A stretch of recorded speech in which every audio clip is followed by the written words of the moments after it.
Hey guys, just wanted to show you what I normally carry when I'm going on a hike. I normally do like between 5 to 10 days, and what I do is I go minimal. So this is the size pack, so just something like that. So this size pack, most people will do like a 3-day. I can do like a 7 to 10, and that's only because I go minimalist, and I always try to use what's around in nature, as you've seen. One thing I like to do, since I do believe in minimalism, because I like to be mobile. So at any one time, I can just pick up and go. I don't want to have all this gear out and then worry about packing it all out. Normally, what's in my pack is basically just a small inflatable sleeping bag, and then just a light down blanket that compresses real small, so it all fits in here. And then of course, like dried foods that I can cook up later. Yeah, so something like that. And then as far as gear, survival gear, you call it. So this is like my go-to. So I try to find something that can serve as a multi-purpose tool. So this knife here is just the infamous Bear Grylls parang. So a Gerber parang, and you see I made some modifications on it.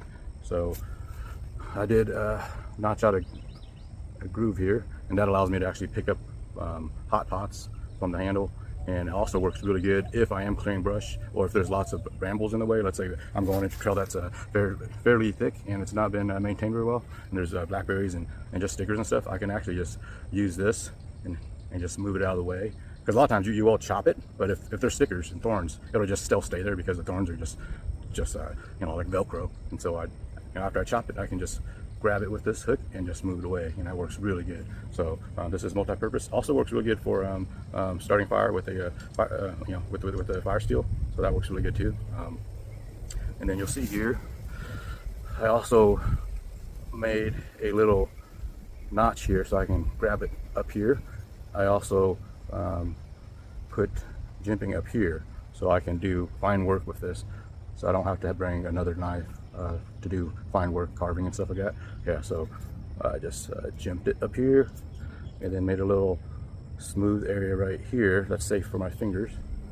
And then you also will see, you probably won't be able to see that this bevel right here on this part of the blade is a 20 degree, and then the rest of the blade is actually a 25. So this is for really fine work. So if I'm doing making some feather sticks for fire, I can just use this, and then I keep it 25 to keep the edge strong. So those are modifications, and of course I try to always make it all my wilderness tools real visible. So when I was younger, of course, like everybody else, I wanted to have the cool stuff. So everything was tactical, camouflage, or olive drab.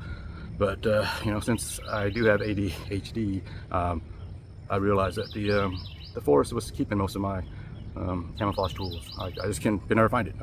I lay it down and can find it. So it's tools only good if you can find it.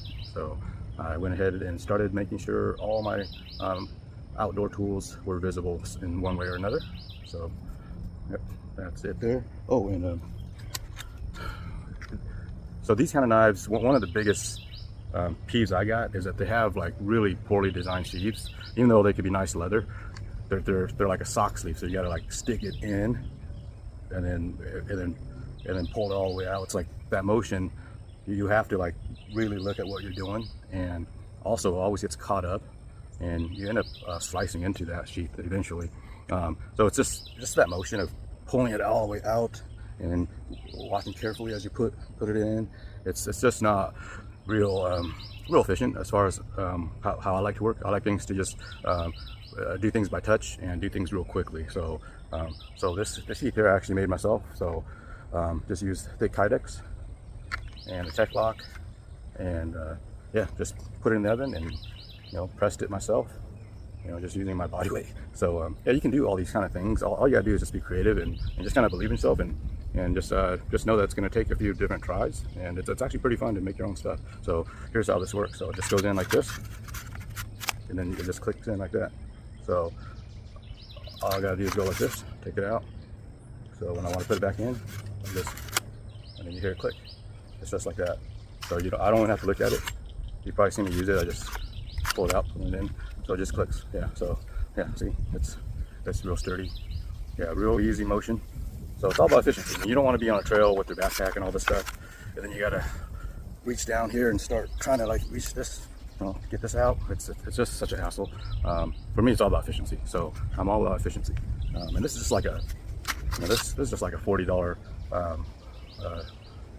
parang. So I use it as machete, wood processor, fine carving work even. You're holding it like this. So just wanted to give you an idea of how my mind works and what I try to achieve when I'm picking out gear. So if this thing could do the job of a knife, an axe, and a machete, I mean, why bring anything heavier? This works awesome. It's like 1/10 of a weight of an axe, and it does a lot more things. So that's my go-to. And then as far as my small knife, I actually have this here. It's just it's a Benchmade bug out, and this one's actually a $200 knife. And I don't buy knives for their name or anything else like that, or I'm not really a knife snob. I spent $200 on this because at the time I bought this, Benchmade had a patent on this lock here. So this is their patented lock. So basically, it just allows you to open it and close it. I mean, it doesn't work too good because this is dirty. It's got a lot of fish guts in it, but let me see if I can get to work.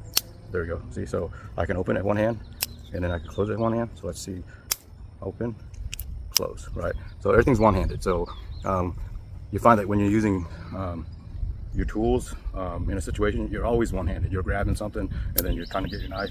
So if it's got one of those liner locks, and you gotta like let go, then open it up like this, and then when you're done, so you don't stab yourself, you gotta like let go and then use the liner lock and go like this. So in this one, I could just grab something that's out, and then there, and it's in. So it's about efficiency. And then you see here, I mean, all the knife snobs would be really will be rolling around in in disgust. But yeah, I grinded this to have a fast open hook. So you see, I took this $200 knife and just grinded the crap out of it.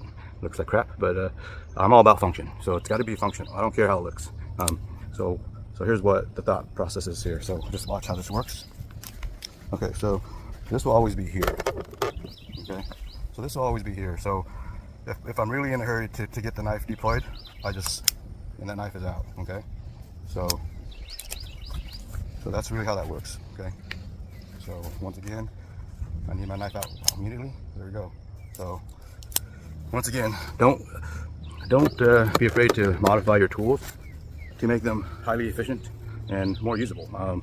I find that there's rarely any tool that's made that actually is perfect for me. I always end up modifying them. So I'm not trying to be different. I'm just trying to make it more efficient for what I'm using it for.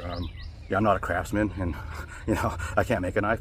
So yeah, I just buy something that's as close to perfect as possible, and then just make the appropriate changes. Like it's much quicker that way. And these companies know what they're doing as far as manufacturing something that's sturdy and reliable. And if all it takes is a little bit of grinding to make it perfect for what I need, and then I'm going to go ahead and do that. So yeah, I encourage you guys to think outside the box. If you're thinking you got too much gear and you want to just get your bag downsized, so you're not carrying 50 pounds of gear, and it's not hitting your butt every time you walk because you got a giant size backpack on. So yeah, so something like this, that's awesome. Yeah, so I need to clean this out and oil it, but normally it would just come out. And then so yeah, just trying to get you into my mindset and the way I think. So we're gonna go ahead and try to make a Swedish fire log with these knives here. So let's see if that comes along.